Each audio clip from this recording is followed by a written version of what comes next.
Mes chers amis, bonjour. Je viens aujourd'hui, cet après-midi, vous donner deux textes extrêmement éclairants sur ce qu'il faut penser de la situation actuelle dans l'Église. Ces deux textes sont de personnages tutélaires, en quelque sorte, pour les uns et pas forcément pour les autres, tout dépend. Il s'agit de Monseigneur Lefebvre, au moment du Concile Vatican II, et il s'agit d'un deuxième personnage, un jésuite, le cardinal Billot, figure tutélaire également, ayant écrit un traité sur l'Église en particulier, qui a été réédité. Je vais vous montrer l'éditeur, vous allez voir qu'il est hors de soupçon de quelconque modernisme. Il s'agit du Courrier de Rome. Voilà, le Courrier de Rome, c'est, disons, l'éditeur le plus, comment pourrait-on dire, le plus traditionnaliste chez la fraternité, à la fraternité Saint-Pie-X. Voilà. Je vais commencer par un premier texte. Alors, vous savez, maintenant, je suis tout de même habitué à recevoir, eh bien, quelques coups de nos amis cédévacantistes en particulier, bien sûr. À part quelques-uns, ils attaquent sous couvert d'anonymat. C'est toujours un peu embêtant, car en fin de compte, on a du mal à pouvoir aller au-delà du discours, puisque c'est bien de se rencontrer quand on n'est pas d'accord pour essayer de discuter et de voir nos points de désaccord. Mais comme ils sont très souvent sous pseudonyme, c'est difficile. Voilà. Alors, ils ont un deuxième défaut, c'est que lorsque l'on traite une question, lorsque l'on dit quelque chose, ils ont la manie de reprendre une autre question. Voilà, parce que comme la question ne les arrange pas, ils préfèrent passer sur une autre question. C'est assez embêtant. Je vois que c'est une difficulté. Donc, je demande aujourd'hui de réagir sur les documents et les idées que je vais donner dans cette vidéo. N'allez pas me parler de la crise de l'Église en Papouasie-Nouvelle-Guinée ou bien en Nouvelle-Zélande. Voilà, on nous a sorti dernièrement un évêque sur la chaîne de Maître Abosi, Monsieur Abosi, un évêque qu'il a dû aller chercher eh bien, au-delà des terres australes, je crois, bien loin, qui était revêtu de barres chocolatées. Je ne sais pas qui est cet évêque, c'est en Nouvelle-Zélande, voyez-vous, j'ai jamais mis les pieds, je ne sais pas où c'est. J'en ai profité pour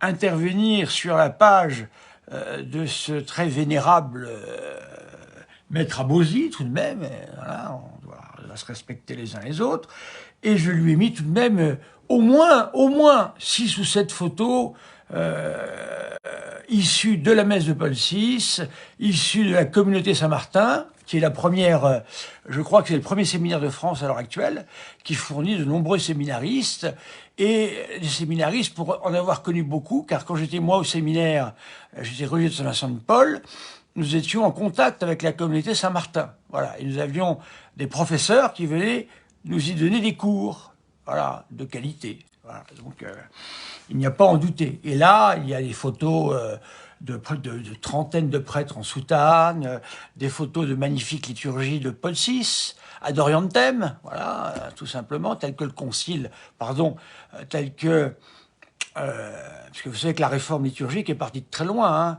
Elle a commencé à Donguéranger. Et ensuite, elle s'est poursuivie. Elle est passée par le pape Saint-Pie-X, qui a demandé une participation plus active des fidèles. On a profité pour faire des réformes très importantes, en particulier sur le bréviaire. Ensuite, nous sommes arrivés à Pie XII avec une encyclique sur la liturgie également qu'il nous a donnée dans la suite de ce mouvement liturgique issu de Donguéranger. Et alors évidemment, là, les questions peuvent se débattre et peuvent être discutées. En tous les cas, l'aboutissement, si je puis dire, de tout cela, c'est la réforme du pape Paul VI, qui se retrouvait telle la Pologne pendant la guerre, c'est-à-dire attaquée par les progressistes venant des années 50 et 60, et ensuite attaqué par les traditionalistes venant des années 70 et 80 en réponse, qui au lieu d'essayer de voir quelle était l'intuition de Paul VI, c'est-à-dire du pape tout de même, c'est le pape tout de même, je sais pas moi, je pense qu'il faut tout de même réfléchir un peu quand le pape fait quelque chose, voilà, bon. Et on passait outre, accusé cette réforme de tous les maux, et pendant ce temps-là, eh bien, Don Guérin, qui était le fondateur des fondateurs de la communauté, fondateur de la communauté Saint-Martin, eh bien, avait dit la chose suivante: nous allons appliquer le concile, et le concile dans son texte. Et ça donne ce que nous connaissons aujourd'hui, la fraternité Saint-Martin. Allez voir leur séminaire, allez voir, tous leurs prêtres ont une grande tenue, ils ne font pas n'importe quoi, ni dans la liturgie, ni dans la doctrine, voilà. Donc il faut être un peu honnête et comprendre que le Concile Vatican II a produit aussi quelques bons fruits. Voilà.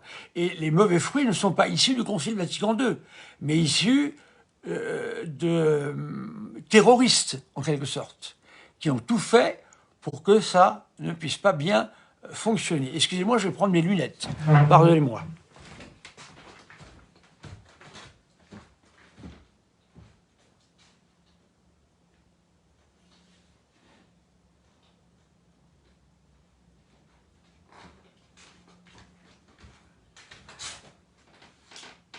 Voilà, mes amis, me revoilà. Voilà, j'avais oublié mes lunettes, excusez-moi. Donc je disais, une réforme liturgique qui a commencé avec le père abbé de Solesmes, voilà, Don Guéranger, voilà. Ensuite, il y a eu Guardini également, qui a été le maître de Benoît XVI, et qu'on le veuille ou qu'on ne le veuille pas, peu importe, les faits sont là, d'une manière brute. Et la messe de Paul VI est l'aboutissement de tout ce mouvement. Voilà. Certainement raté, non pas à cause de la messe en Paul VI elle-même, mais à cause des terroristes, voilà, des deux camps, parce que cette messe, on ne lui a jamais donné sa chance. Alors, je vous avais la dernière fois proposé un livre vraiment très intéressant, je n'ai eu aucune réponse malheureusement. Voilà, c'est le livre du chanoine l'Allemand, qui est une référence dans les milieux lefévristes, traditionnalistes, voilà, car c'est un très très très grand philosophe. Il a été ordonné en attendez, que je dise pas de bêtises, en 1919, je crois. Il a régné à la Cato de Paris, et c'est un philosophe, personne ne le discute en tant que philosophe, hein. C'est un thomiste exceptionnel. Lorsqu'il était au séminaire, il était tellement doué pour les études thomistes, en 1925, qu'on lui a donné la clé de la bibliothèque des pères du séminaire. C'est très très rare qu'un séminariste puisse avoir accès à ça. Il a étudié saint Thomas dans la première version latine, s'il vous plaît, qui était dans la bibliothèque des pères du séminaire. Je vous laisse voir ce livre.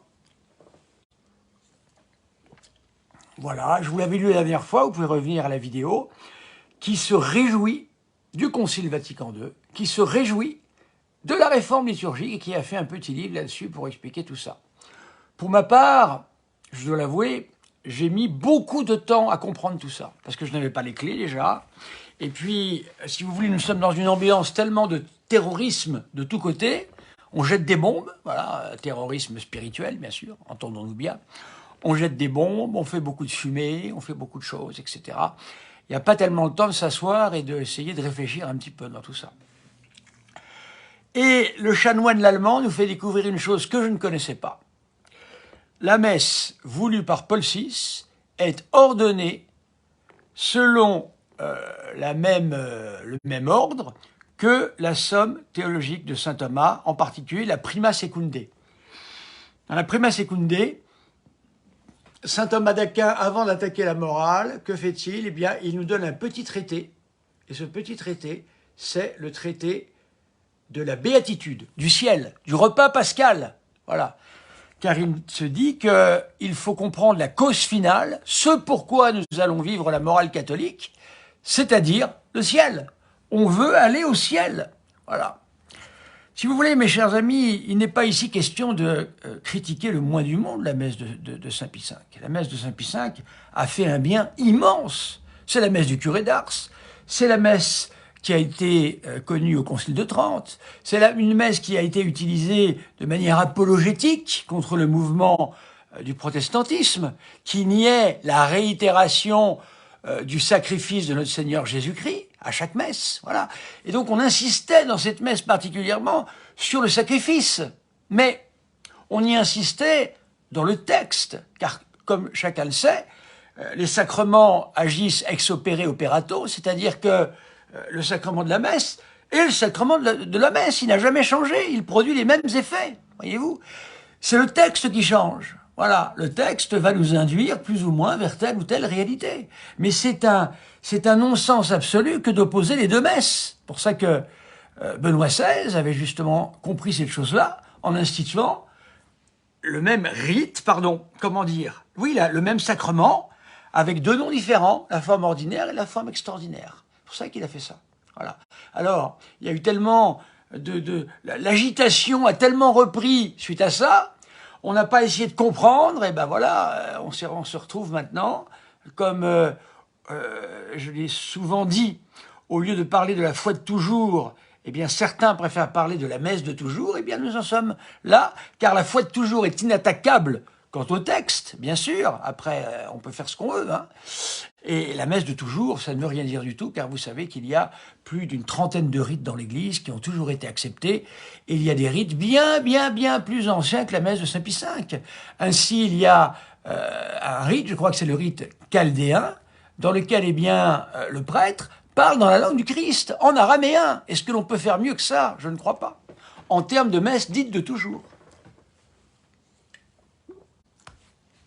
Oui, m'excusez, il y a des pollen de platane qui me prennent la gorge.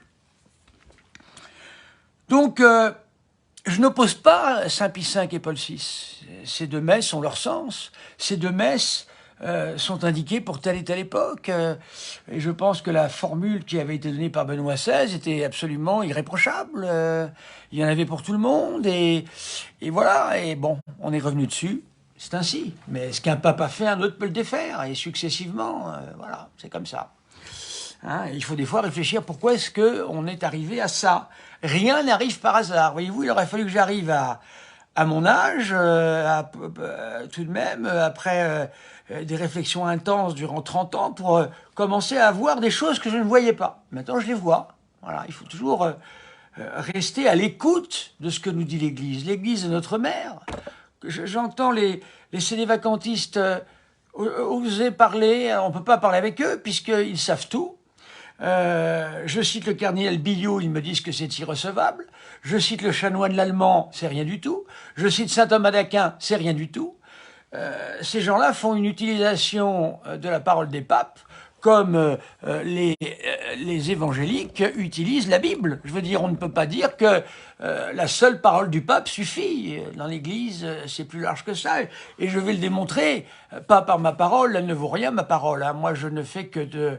Je suis le facteur, moi, j'envoie des lettres. Et ces lettres, c'est pas moi qui les ai écrites, c'est l'Église catholique. Et là, je vais vous envoyer une lettre, vous allez voir, très courte, mais je vous demanderai de réagir là-dessus, de Monseigneur Lefebvre, voilà, qui va répondre à ce que je dis là. On ne peut pas se contenter de dire « tel pape a écrit cela » et on s'appuie là-dessus et c'est terminé.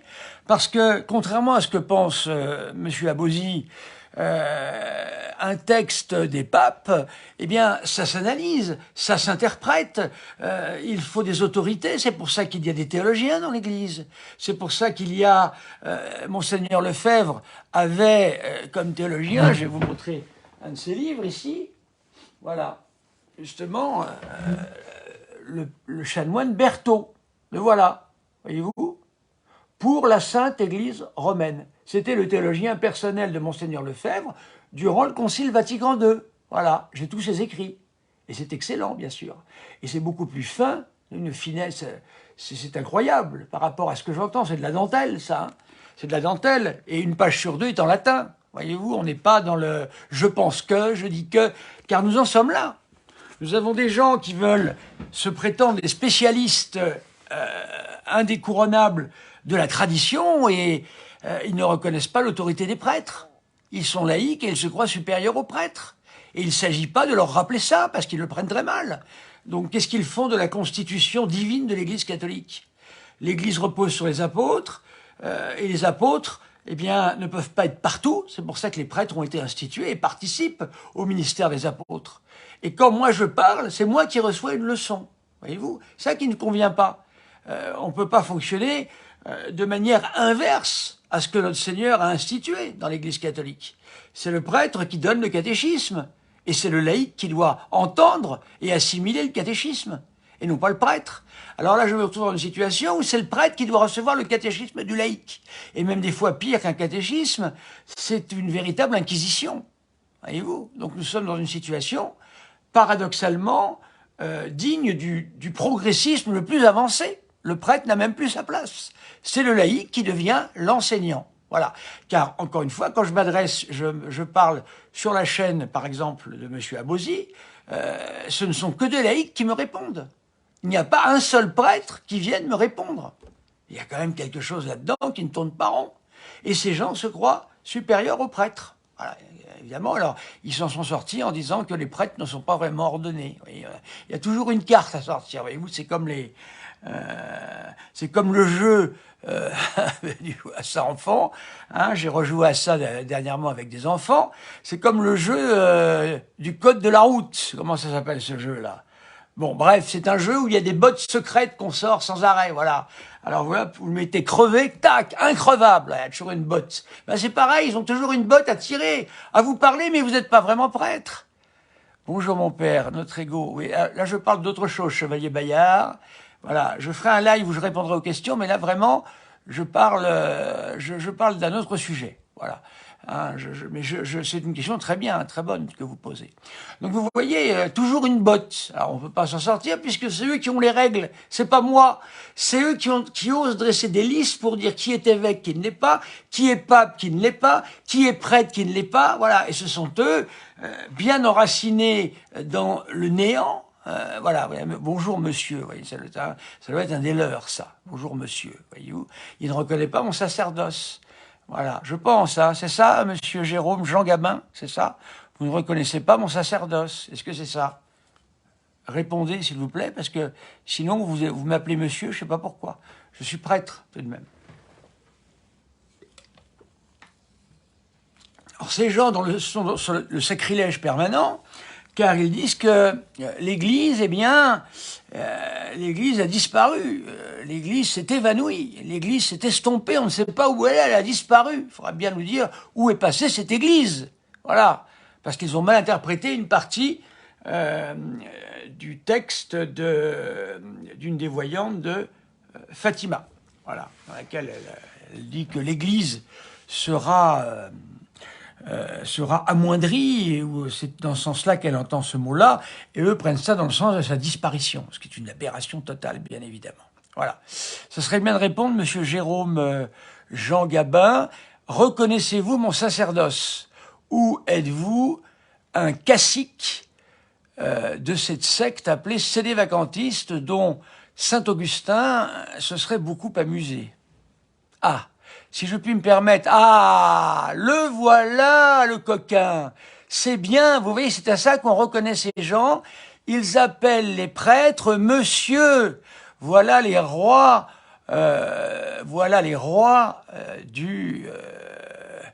du traditionnalisme. Voilà, vous les voyez à l'œuvre ici. Alors je vais vous en donner, mon cher ami. Voyez-vous, il vient là très bien parce que vous voyez que ce monsieur que je ne connais pas, il s'appelle Jean Gabin, voyez-vous, qui se cache derrière un pseudonyme, ou alors il s'appelle vraiment Jean Gabin comme l'acteur, je ne sais pas, peut-être que c'est une réincarnation de Jean Gabin, n'allez pas croire que je crois à la réincarnation, c'est une blague.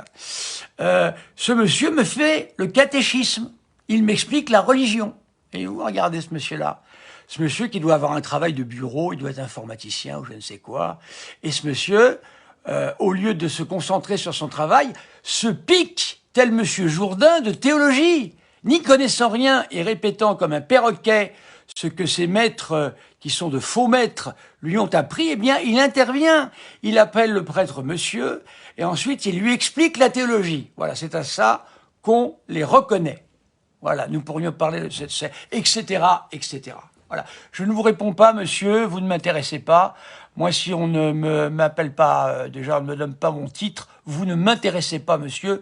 Restez sectataire de votre secte maudite. Et voilà. Alors, je vais vous donner la fameuse phrase. Hein. Lisez Le Chanoine l'Allemand, monsieur Jérôme Jean Gabin, si vous connaissez quelque chose, même au nom même du Chanoine l'Allemand, parce que je ne crois pas que vous y connaissiez grand-chose. Voilà. Occupez-vous de vos travails de bureau. Hein. Êtes-vous informaticien ou ingénieur, je ne sais ce que vous êtes, mais ne vous piquez pas de théologie. Si l'on doit y consacrer des années, c'est pas pour rien à la théologie. Voilà.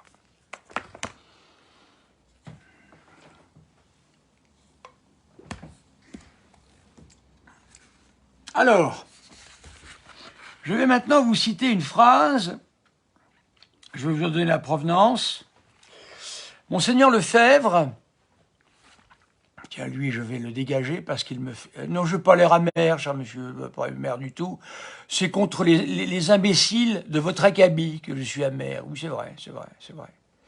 C'est vrai, c'est vrai. Ça, c'est vrai que les gens comme vous ne m'intéressent pas. Voilà, vous ne m'intéressez pas. Vous êtes des polluants, voyez-vous. Vous venez m'appeler monsieur, vous venez me faire des leçons de théologie, et puis après, vous venez me dire « Ah, vous avez l'air amer !» Mais quelle blague! Mais ces gens, si je les avais en face de moi pour débattre, franchement, mais non, ils sont cachés derrière des pseudonymes. Mon numéro de téléphone, je le donne, appelez-moi, donnez-moi votre adresse, nous irons parler. Voilà. Voilà, je vous amènerai un prêtre, des prêtres que je connais, qui reviennent du cédévacantisme, voyez-vous, qui sont passés dans cette secte et qui en sont revenus, fort heureusement. Voilà.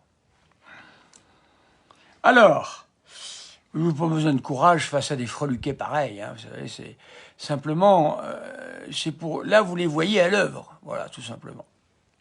Alors, ce que je vais vous citer de Monseigneur Lefebvre, et je vous demande des commentaires de ce texte-là pour tous ceux qui sont là à me chercher des noises, eh bien, commentez ce texte de Monseigneur Lefebvre. Monseigneur Lefebvre a écrit un livre en plusieurs tomes qui s'appelait « Un évêque parle ». Je vais citer dans ce livre de Monseigneur Lefebvre, « Un évêque parle », le tome 1. C'est ce que l'on appelle les écrits et allocutions de 63 à 74. Voyez-vous, je suis précis. Parce que quand ils attaquent le Concile Vatican II, ils ne citent jamais les textes. Remarquez ça. Jarzé, Dominique Martin Bromin. Martin Morin, ça doit être ça, oui, voilà, DMM. Alors écoutez ce que disait Monseigneur Lefebvre, et j'aimerais avoir votre commentaire. Je cite, lentement, vous ai-je insulté? Non, non, freluquet, ce n'est pas une insulte, voyez-vous. Vous m'insultez. En m'appelant par monsieur, vous m'insultez, oui, bien sûr. Oui. Moi, je vous ai appelé freluquet, parce que je ne dis jamais que ce que vous êtes. Alors, écoutez bien. Voyez-vous, ce monsieur n'a rien de catholique. Il prend à partie un prêtre et il essaye de décrédibiliser ce prêtre. Voilà. Monsieur, vous devriez vous faire musulman ou évangélique d'une autre religion. Vous seriez plus cohérent dans votre combat contre les prêtres. Je cite les textes du Concile. Je cite lentement pour que vous compreniez. Les textes du Concile, et particulièrement Gaudium et Spes, et celui sur la liberté religieuse. Écoutez bien, c'est Monseigneur Lefebvre qui a écrit. Ont été signés par le pape et les évêques. Donc, nous ne pouvons pas douter de leur contenu.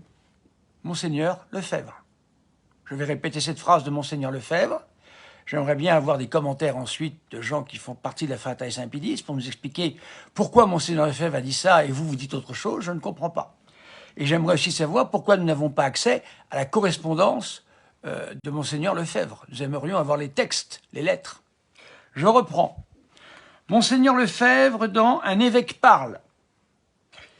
J'ai même la page. Page 105. On ne peut pas mieux faire. Je reprends écoutez bien cette phrase de Monseigneur Lefebvre, qui est tout à fait stupéfiante. Connaissant ce que eux en disent. les textes du Concile, et particulièrement Gaudium et Spes, et celui sur la liberté religieuse, c'est-à-dire les textes qui, soi-disant, font le plus de problèmes, ont été signés par le pape et les évêques. Ici, Monseigneur Lefebvre reconnaît implicitement le rôle des évêques. Voilà. Donc, nous ne pouvons pas douter de leur contenu. Voilà. N'êtes-vous pas un peu estomaqué de cette citation de Monseigneur Lefebvre?